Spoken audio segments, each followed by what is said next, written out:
Welcome, Regan's Corner sports fans. We got a special guest, Katie Brooks from Kansas University, freshman pitcher. Katie, what's good? I'm good. How are you? I'm good. I'm very good, especially when you have amazing pitcher like yourself onto our broadcast. Okay, Division One freshman, maybe even some say the ace on your staff as a freshman. So, Katie, how did you start in the game of softball? Well, I first started whenever I was very little. It was t-ball, and at the time, I didn't really know if it was for me. But come to find out, it is the sport that I love the most and found to love the most. My love for softball is very strong, and I have found that out because during middle school, high school, travel ball caused me to not really have a normal childhood. I mean, it was softball, softball, softball. I didn't really have time to do other things with like my friends. So it was very stressful, but here we are. All the hard work has paid off. For sure, absolutely. We talked about a little bit of travel ball. So, what was kind of the scene in your hometown for that travel ball and stuff like that? Did that kind of help you with the process that you're currently now in the Division One aspect with the kind of the different abilities that you would face as the hitters were coming up, and yourself when you were seeing the pitches from the other pitchers? Yeah, it definitely helped me. I actually played on a travel ball team out of Kansas City, so not my hometown, which was kind of different, especially whenever I was younger because people would do travel ball teams around their hometowns. But I thought that it was best for me to come up to Kansas City and get better experience. And it was always cool because you never knew who you were going to face. I mean, you faced people from all around the world, different states. They're committed to different places. It was just a very cool experience. And my travel ball coaches helped tremendously to get me to where I am now. They pushed me very hard, sometimes harder than what I liked, but it definitely paid off. And if it wasn't for travel ball, I would not be here right now. For sure. That's a lot of people in the Division One kind of says AU ball, travel ball, clubs. It's kind of what got them there. So, what was kind of the first moment that said, "Oh, I can be a Division One athlete"? That really never crossed my mind. I mean, it obviously has always been my dream, but it never really crossed my mind until I started getting interest from D1 schools, which I started getting interest from D1 schools in the eighth grade, which is kind of wild. All right. But ever since then, it's just been a grind. And once you get offers, the grind doesn't stop. You have to keep working. I mean, even to this day, you're working for your spot. You're competing every day for your spot in the lineup. And I just think that that's a very important piece that people need to realize when they're younger, that once you're committed, some people will stop working.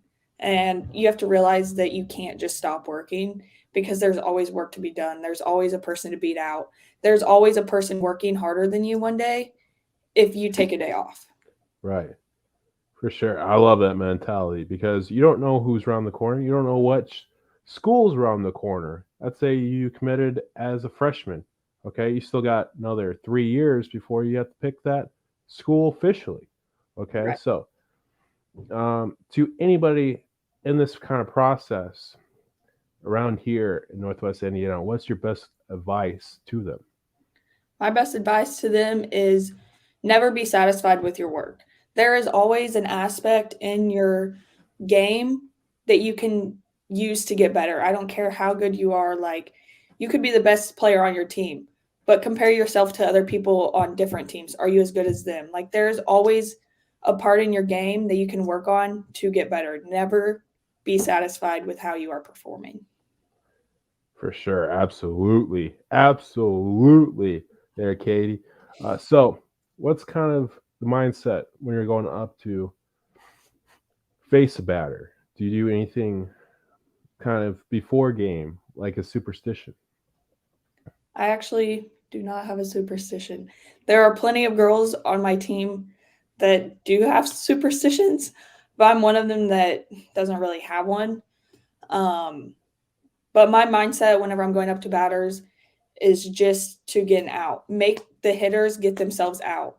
So, like, if that's throwing your best pitch, if that's pitching around the hitter, just throw whatever you have faith in, and the batter will get themselves out. For sure. So, what is your go-to pitch when you're in trouble, when the bases are loaded? What's your go-to pitch? Definitely my drop ball. My drop ball is probably my best pitch, and drop balls are way less likely to go out of the park than a rise ball. For sure. Kind of explain to us the fundamentals of throwing a good drop ball. Um, I mean, I would say just the timing of your snap. With a drop ball, the result of a good drop ball is all within your wrist. You really have to fire it off the middle finger to get it to drop, but definitely the snap. Nice. So, kind of getting back into your high school days. So, what was kind of the moments where you were kind of the games that you remember from the high school ball versus club ball? Mm, definitely postseason. Our postseason was always interesting. But there's one game that sticks to my mind, and it will probably always stick to my mind. We were playing Webb City, which is a school an hour and a half away from us. We were playing at their field, and I was nonstop getting heckled. They made signs that had the F word on it about me. They've had T-shirts made about me, and that game will probably never leave my head. That game probably beats any other game. We might have lost, but that game will always stick with me. I mean, you still have a couple of state championships to your name, and plus, you also are a Division One athlete. I mean, it really shouldn't be. They're just haters being haters. You know what I'm Right. saying? Correct. So, Very correct. so what were kind of the top schools other than Kansas that you were looking at? I actually was committed to Florida State before I came here. I committed to Florida State my eighth grade year. Um, but then I decided as time got closer, it just wasn't really the fit for me. I didn't like the thought of being that far away from home. It really did not just feel like home to me. And so I decommitted from there. And my travel ball coach called and told all the coaches that had interest in me before I committed to Florida State that I was a free agent. And Coach McFalls was the first one to call me. And I can't even tell you the excitement that I was feeling whenever I found out that KU wanted me. KU has always been one of my top schools. Um, it just feels like home here. The athletics, whether it's my own coaches, other coaches, our support staff here is just second to none. It is unbelievable. Um, I know that if I ever had an issue with anything, I could go to anyone in the athletics department. And that's just such a good feeling because I'm not very far from home, but I'm not very close either. I'm 2.5 hours from my hometown. And so just knowing that I have the support at the touch of my hands Right. is amazing. For sure.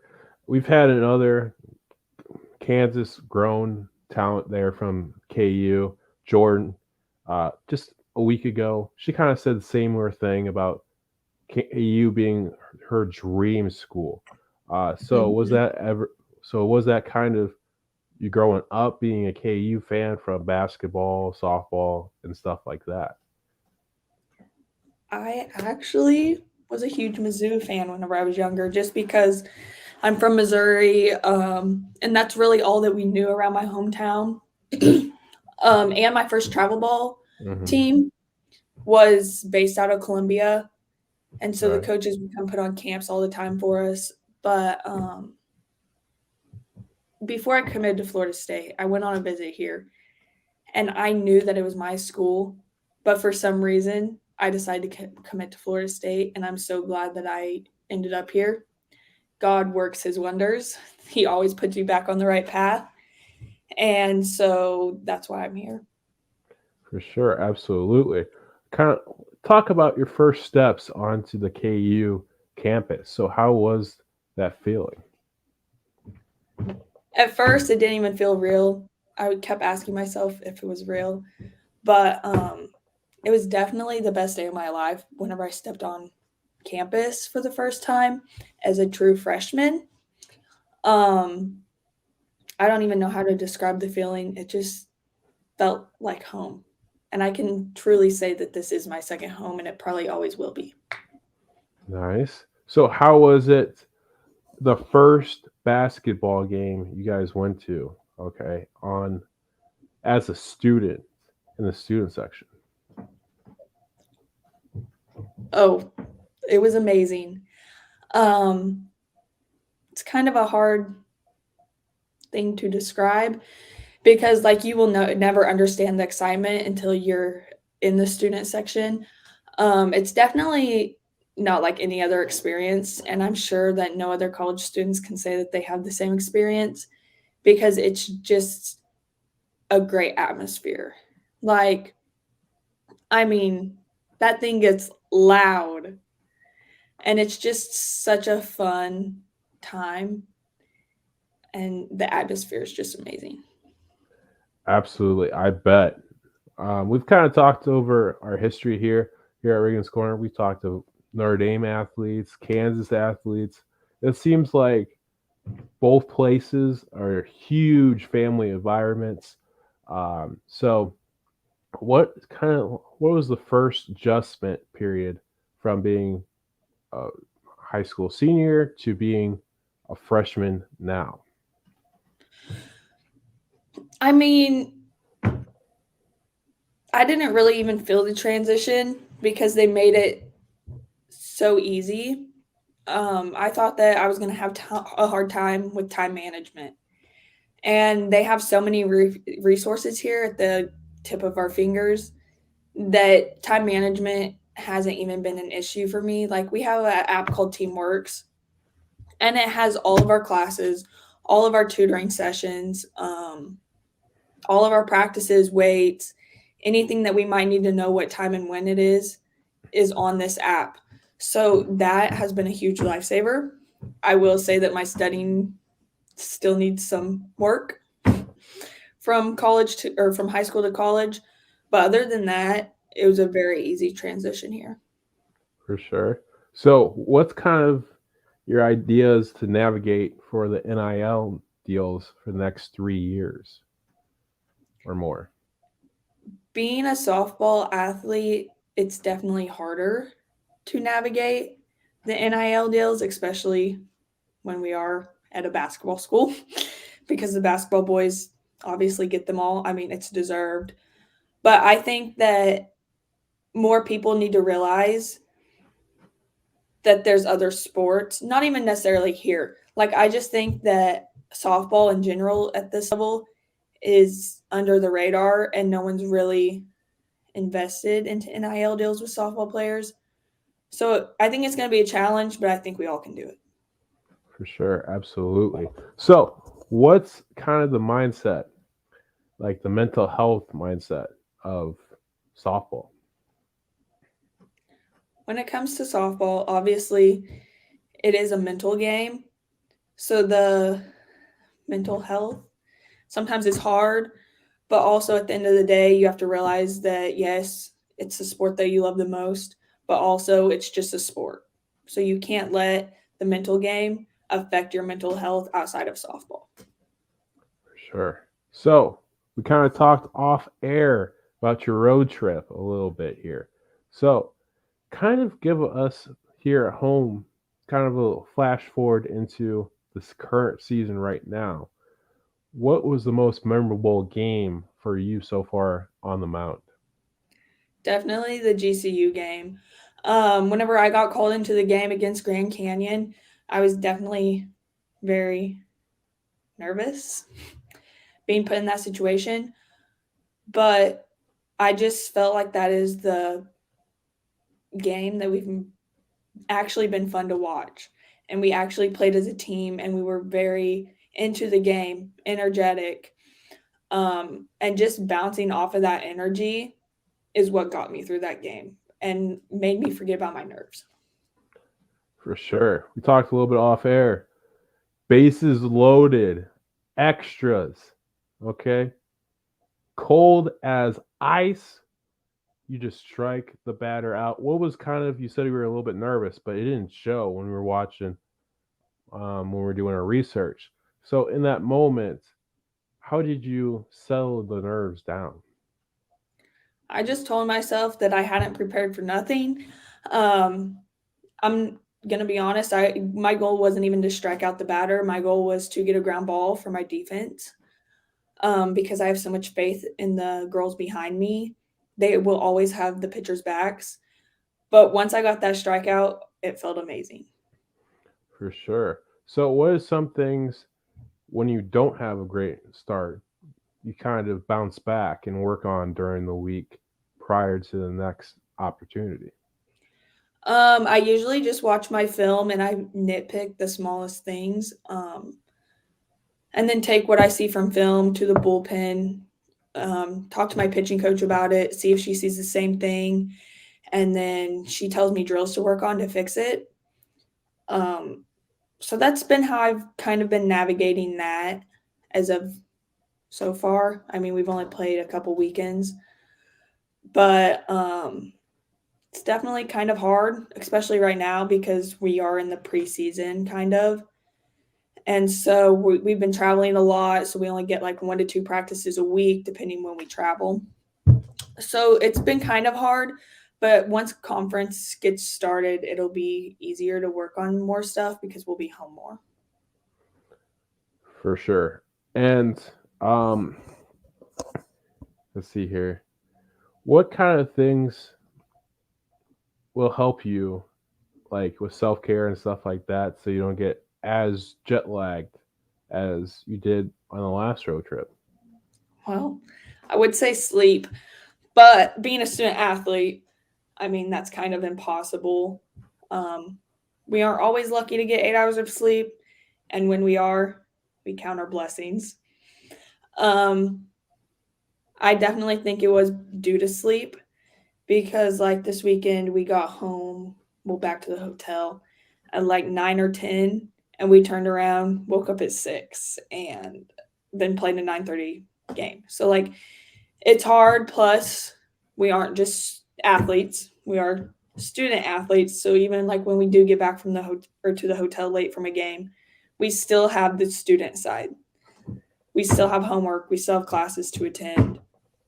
Um, so I think that's probably the best part is to learn a sleep schedule, even though it's very difficult being a student athlete. But Yeah. definitely the sleep. Definitely sleep. So, what is your kind of relief song or walk up song as a pitcher? Drip too hard. My little Okay. baby. Nice. Yeah. Okay. Get in the mode, getting into the zone. Okay. Right. Okay. So, what are some, okay, when you're scouting yourself and stuff like that, so what kind of pitches do you scout for the batter coming up? Or do you just rely on the pitching coach to kind of put you in a good situation at that moment? Yeah, we actually have Dartfish, which is a very good resource that is offered here. It's where our coaches put up film of other players from other games. So what I do is I just pull up the team that we're getting ready to face and put it on hitters only. And I just take note of what the hitter hits best and what the hitter usually struggles with. And my pitching coach does the same thing. So it's just me doing it on my own and then her reinforcing what she saw and telling me if she saw anything different. And we'll go over that scouting report again, like right before we take the field. Okay, cool. So, what are some things you do kind of to ease getting into that zone while you're on the mound or while you're kind of sitting in the dugout? Definitely deep breaths. Deep breaths have come to help me a lot, especially on the mound. While I'm in the dugout, I don't usually get stressed. It's mainly on the mound, and the deep breaths always save me. Okay. So, on here, we do our last segment called the Hot Corner. Okay. We're going to rapid questions to get to know you. No pun intended since it's Regan's Corner. But what is your go-to meal? Definitely steak. Sweet. Okay. So, what's the favorite sports movie of all time? Bench warmer. Ooh, that's a good one. That's a good one, John here. Okay. So, what's the go-to snack? Bananas. For sure. Absolutely. Absolutely. Okay. Do you guys have a special bullpen game? Like the Cubs, I mean, maybe 5, 10 years ago, had this, like, don't even flinch when the ball comes in because Wrigley Field did not have, they had dugouts out here. So, what kind of games do you guys have in the like bullpens? We don't really have games. Okay. Okay.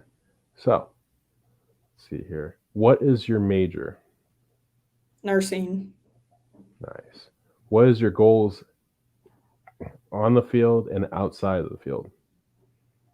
On the field is just to perform the best I can to help my team out. And then off the field is be a great student. For sure. Absolutely. So, what are your 2 dream endorsements? That's a hard one.